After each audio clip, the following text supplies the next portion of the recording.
আমার চ্যানেলে আপনাদের সকলকে স্বাগত জানাই। আজ আমরা চলে যাচ্ছি নিউ জার্সিতে। সেখানে একটা টেম্পল আছে, যে টেম্পলটার নাম হচ্ছে স্বামী নারায়ণ টেম্পল। আর এই টেম্পলটা হচ্ছে আমেরিকার সবথেকে বড় টেম্পল আর পৃথিবীর সেকেন্ড লার্জেস্ট টেম্পল। আমরা এখন মন্দিরের একদম সামনে চলে এসেছি, তো মন্দিরটা আপনাদেরকে পুরোটাই ঘুরে দেখাবো। এই অক্ষরধাম মহা মন্দিরটি উৎসর্গ করা হয়েছে ভগবান শ্রী স্বামী নারায়ণের নামে।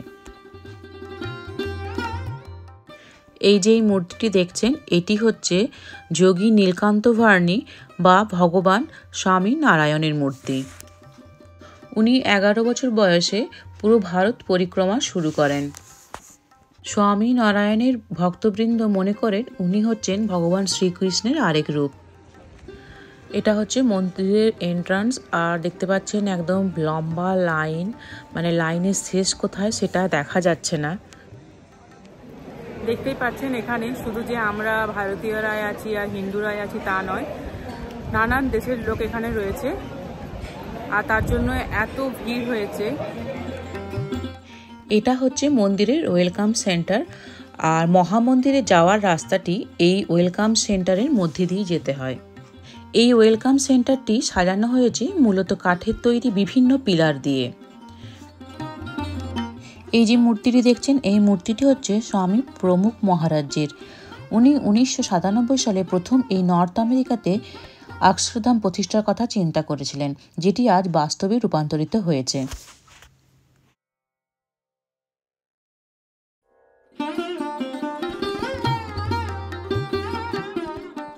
এই ওয়েলকাম সেন্টারের চারদিকটা ভালো করে লক্ষ্য করলে দেখতে পাবেন যে প্রতিটা পিলার আর দেওয়ালের গায়ে প্রদীপ জ্বলছে। এই প্রদীপটা হচ্ছে ইলেকট্রিক প্রদীপ। এই প্রদীপের আলোর জন্যই মনে হচ্ছে যেন ডেকোরেশনটা আরো ভালো ফুটে উঠেছে। আমরা এখন মূল মন্দিরে চলে এসেছি। এখানে দুটো মন্দির আছে, এটা হচ্ছে স্বামীনারায়ণ মন্দির, আর একটা রয়েছে যেটা মহামন্দির হচ্ছে অক্ষরধাম। এই মূল মন্দির আর মহামন্দির দুটোর ভেতরেই ফটোগ্রাফি করা স্ট্রিক্টলি বারণ করা আছে।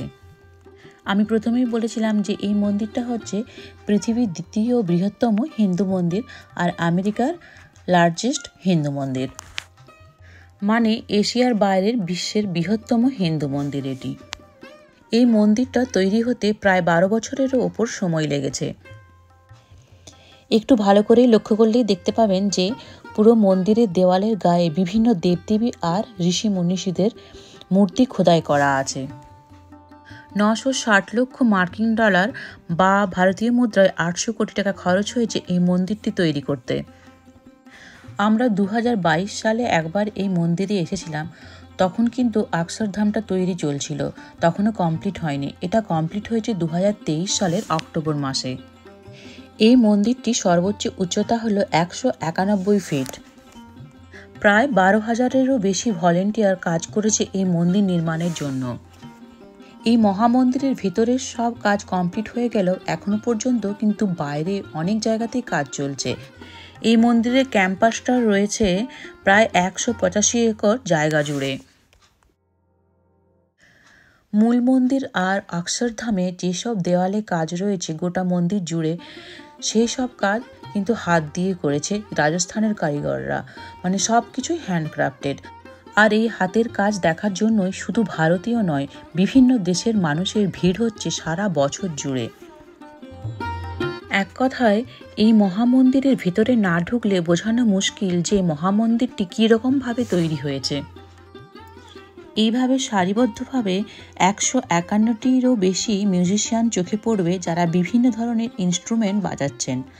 ভারতনাট্যমের 108 মুদ্রায় এই মন্দিরের আনাচে কানাচে ছড়িয়ে রয়েছে। ভারত ছাড়াও turkey, Greece, Italy, China, Bulgaria বিভিন্ন দেশ থেকে গ্রানাইট, লাইমস্টোন, স্যান্ডস্টোন এবং বিভিন্ন ডেকোরেটিভ স্টোনস গিয়ে পৌঁছায় ভারতের রাজস্থানে। 1000-এরও বেশি কারিগর সেগুলোকে খোদাই করেছে, আর তারপর সেগুলোকে নিউ জার্সিতে পাঠানো হয়েছে, আর এখানে আসার পর সেগুলো নাম্বার অনুযায়ী বসিয়ে মন্দিরটি তৈরি হয়েছে। মানুষের মনস্কামনা পূরণের জন্য এখানে কয়েন ফেলা হয়। মন্দিরের ভেতরে না ঢুকলে বুঝতেই পারবেন না, মানে চোখ পুরো ধাঁধিয়ে যাওয়ার মতো, এত ব্রাইট, এত সাদা আর কোথাও কখনো আপনি দেখেননি, মানে আমি তো দেখিনি।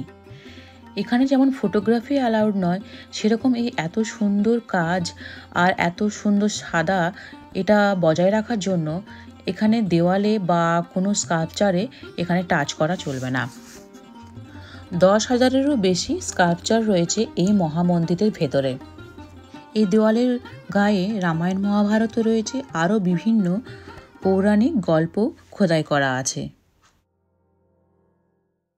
দেওয়ালের কোথাও এক তিলও ফাঁকা নেই যেখানে কাজ করা নেই, সব জায়গায় ভরপুর কাজ, দারুণ দেখতে। একবার তো আপনারা পারলে ভিজিট করুন। পাথর কেটেও যে এত সুন্দর গল্প বলা যায় সেটি এই মহামন্দিরের ভিতরে না ঢুকলে কেউ বুঝতে পারবে না। এখনো পর্যন্ত বিশ্বের বৃহত্তম পাথর নির্মিত গম্বুজটি এই মন্দিরেই আছে। এই মন্দির ক্যাম্পাসেই রয়েছে একটি ব্রহ্মকুণ্ড। এই ব্রহ্মকুণ্ডে রয়েছে গোটা বিশ্বের 300টি জলাশয়ের জল, তার মধ্যে রয়েছে আমেরিকার 50টি রাজ্যের জল আর ভারতের গঙ্গা, যমুনা, সরস্বতী ও সরজু নদী সহ 108টি অন্যান্য জলাশয়ের জল। এই ব্রহ্মকুণ্ডে 4টি মূর্তি রয়েছে, মানে 4টি রমণীর মূর্তি রয়েছে, কলসি হাতে দাঁড়িয়ে আছে তারা। একজনকে ধরা হয় গঙ্গা, বাকি 3 জনকে যমুনা, সরস্বতী আর সরজু, এই রূপেই কল্পনা করা হয়।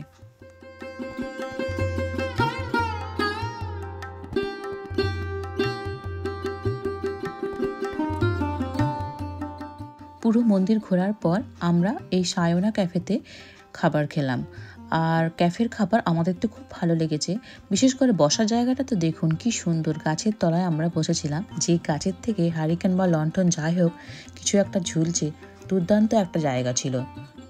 খাবারটা কিন্তু খুব সুন্দর হয়েছে, দারুণ লাগলো। ছোলাটা একটু খেয়ে দেখি কিরকম হয়েছে।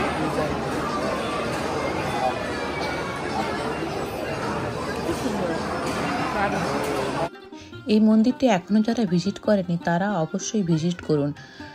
আর আমি তো আবার, যদি আমার কখনো সুযোগ হয়, আমি আবার আসবো এই মন্দির দেখতে।